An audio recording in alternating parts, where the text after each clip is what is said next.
রাসূল জিন্দা, আমার রাসূল হায়াতুন নবী, আমার রাসূল জিন্দা নবী, সমস্ত উম্মতের কাণ্ডারি নবী। কারণ আমার আল্লাহ বলতেছেন কিয়ামতের মাঠে হোক, দুনিয়ায় হোক, হাসরে হোক, ফুলসরাতে হোক, যেখানে হোক, যার জন্য আমার রাসূল সুপারিশ করবে সেই মুক্তি পাবে। উচ্চ সুরে বলুন সুবহানাল্লাহ। আমার রাসূলকে যারা সালাম দিতে যাবে তারা মাসুম হয়ে যাবে। কারণ আপনার যতগুলো ইবাদতের কেন্দ্রবিন্দু আছে, খানায়ে কাবা থেকে শুরু করে, আপনার মিনা মুজদালিফা থেকে শুরু করে, সাফা মারওয়া থেকে শুরু করে, সমস্ত জায়গা দামি হয়েছে আমার দয়াল নবীর নূরানি কদমের কারণে। উচ্চ সুরে বলুন সুবহানাল্লাহ। ফারুক আজম বলতেছেন, মদিনার পর অথবা মদিনার আগে মানুষ কোথায় যায়? মক্কা শরীফ যায়। কোথায় যায়? মক্কা শরীফ যায়। মক্কা শরীফের মধ্যে খানায়ে কাবার চতুর্পাশে কতগুলো দামি দামি জায়গা আছে। একটা হচ্ছে আপনার মাকাম ইব্রাহিম। আপনারা যারা আপনার এই ফেসবুকের মধ্যে দেখেন, সোনার একটা আপনার ছোট্ট করে ল্যাম্পের মতো, প্রদীপের মতো আপনার খানায়ে কাবার পাশে আপনার 10 হাত পাশে 10 হাত পিছনে লাগানো আছে, সেইটা একটা দামি জায়গা। এবং আপনার খানায়ে হাতিমে কাবা, সেইটা একটা দামি জায়গা। কিন্তু আল্লাহর ঘরের যে সোনালী দরজাটা আছে সেইটাও দামি জায়গা। চতুর্দিকে খানায়ে কাবার দামি দামি জায়গা আছে। উচ্চ সুরে বলুন সুবহানাল্লাহ। চতুর্দিকে যে দামি জায়গাগুলো আছে, সেই দামি জায়গার মধ্যে একটা আপনার কি আছে? পাথর আছে। কি আছে? যে পাথরের নাম হচ্ছে হজরে আসওয়াদ। উচ্চ সুরে বলুন সুবহানাল্লাহ। আমার দয়াল নবীর মাকাম কতটুক, সেই পাথরের কথা বললে আপনাদের বুঝে এসে যাবে।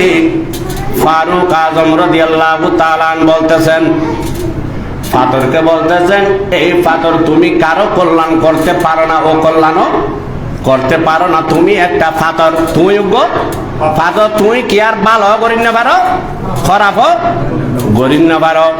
কিন্তু আয় ফারুক আজম তারপরেও তোমার সমুদ্রের ডর করি। হন সুবহানাল্লাহ। ফারুক আজম হজে যে হজর আসওয়াতের মধ্যে চুমু দিবেন লাই, অনর তওয়াব করে ঠিক মানুষের কলবল দি হজর আসওয়াতের মিকে ডর করি। হন সুবহানাল্লাহ। অবাধে চুমু দিবেন লাই, যে মানুষের বীরবুতুর ঢুকি গই, অনার আরেকজন যদি সত্য চুমু দিবের ব্যবস্থা হইতো, তারপরেও ডান হাত টান ঢুকই দি অনর হজর আসওয়াতি বেরে, অনর একখানা করে অনর লিফি ফুজিয়ে রে, অনর জবান দি লাগাই দি লামকানোর কোথায় দে হরবন্দা সরাসরি হজর আসওয়াত চুমু দিন না পাইলেও হাত লাগাই যদি জবান লাগাই দেখা যাতে গুণবি একদিন মাফ হইব। ডর করি। হন সুবহানাল্লাহ। হয়তো যদি একটু রোজাই না আরে কেন করিব, হয়তো কোনো মানুষ তওয়াব করে, রব্বানা যালামনা আনফুসানা ওয়া ইল্লাম তাগফির লানা ওয়া তারহামনা লানাকুনান্না মিনাল খাসিরিন। রব্বানা আতিনা ফিদ দুনিয়া হাসানা ওয়া ফিল আখিরাতি হাসানা ওয়া কিনা আযাবান নার। ডগরিহন সুবহানাল্লাহ।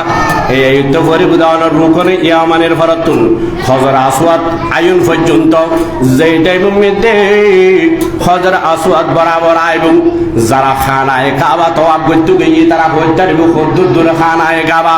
হয়তো কোনো মানুষ যদি হজর আসওয়াদ বরাবর আয়রে ডান হাত টান অনর হজর আসওয়াদ বরাবর ঝুঁকই দিয়ে রে বিসমিল্লাহ আল্লাহু আকবার হয়ে যদি মুখম মধ্যে জবান মধ্যে চুমু খাই, হয়তো হজর আসওয়াদ চুমু দিলে যেই সওয়াব যেই গুনাহ মাফ হইব।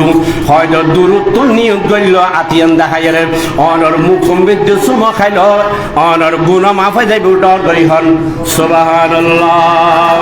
সালাতুন ইয়া